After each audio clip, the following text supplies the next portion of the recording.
Super बाजार cooperative Kankavli Sindhudurg जिल्ह्यातील एकमेव वातानुकूलित सुपर बाजार। पत्ता सुपर बाजार Mumbai Goa highway SM high school समोर कणकवली।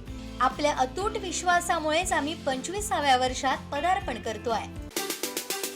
कंगाल उत्सव जो आहे तो आता आज या उत्सवाची सांगता होते सरता खेळ आहे आणि वैभवडी तालुक्यातलाच नव्हे तर अगदी तळ कोकणातील हा मोठा उत्सव म्हणून ओळखला जातो।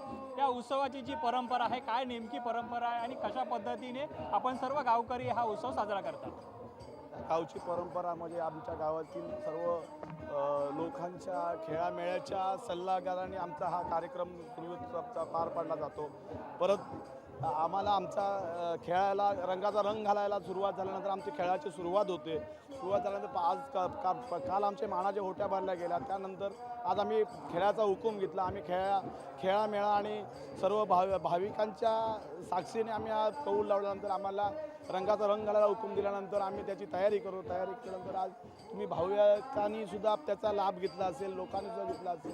आणि हा पंचक्रोशीत भुईबवडा शिमगा म्हणजे एक नावरूपीला किंवा त्या देवाच्या रूपाने आम्हाला एक वेगळी ओळख देवाने घडवून दिली आहे की हा गावच्या पाटलाचा मान मिळण्यासाठी सुद्धा देवाची गावाची किंवा ह्या सर्वांची मला फार म्हणजे एक ही झाली, म्हणजे कुठेतरी पुण्य आमच्या वाडवडिलांनी केली होती असेल म्हणून साठेदादांसारखे बाजीराव सरपंच आमचे आहेत किंवा अनेक आमचे तानाजी मोरे आहेत, मनोहर मोरे आहेत, मेळकरी, त्यांच्या गुरुवर ह्याच्यापासून आम्ही ह्या कार्यक्रमाची रूपरेषा आखत जातो।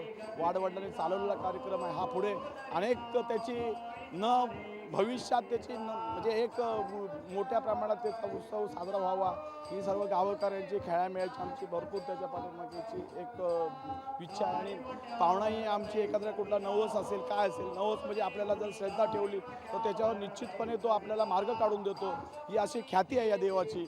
त्यामुळं भाविक लोक मुंबईवाले असे समजतात की बाबा आम्हाला 6-6 महिन्याचे त्यांनी तिकीट बुक केलेले आहेत की बाबा कधी सरता खेळ आहे आपला, कधी सरता खेळ, ही लोकांनी आतुरतेने वाट पाहत असतात या कार्यक्रमाची। आपण म्हटल्याप्रमाणे की अगदी गावकऱ्यांच्या सर्वांच्या साथीने हा उत्सव साजरा केला जातो। त्या गावची ही परंपरा जी आपण बघितली, सर्वांना एकत्र घेऊन सर्व समाजाला एकत्रित बांधून हा उत्सव साजरा केला, त्याबद्दल काय सांगाल? मग आम्ही सर्व एकच म्हणून चालतो। तो वाणी आहे, तो मराठा आहे, तो किंवा बौद्ध आहे किंवा आणि कोण नारकर आहे, असं आमच्या कुठेही काही भेदभाव नाही। हा गाव हा आमच्या एका रूपाने, आम्ही एका विचाराने, त्यांच्या विचाराने, आमच्या विचाराने हा एकत्र मिळून आम्ही गावाचे काय घडवायचं असेल तरी आम्ही एका विचारानेच घडवतो। त्यामुळे हा कार्यक्रमाला अधिक आम्हाला उत्सवात किंवा लोकांच्या श्रद्धेपोटी आपल्याला तो कार्यक्रमाचा ही रूपरेषा तुम्हाला दिसते।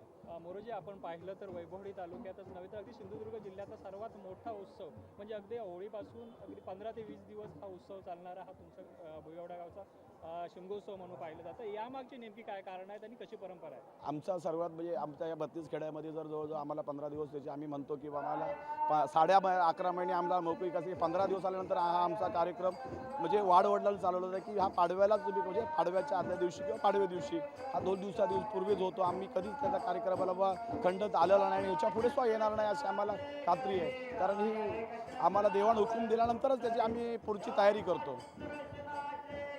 आता या जी उत्सवाची आहे ती व्याप्ती वाढत चाललेली आहे, भविष्यात कशा पद्धतीने याचं नियोजन असणार आहे? याच्याप्रमाणे ह्याच्यापेक्षा भविष्य वाढवणार, कारण जे आमचे समाज आहेत ते एका विचाराने, एका आचाराने आम्ही त्याची आवृत्ती वाढवणारच, कमी होणार नाही, त्याच्यात अधिक वाढणार पण कमी होणार नाही।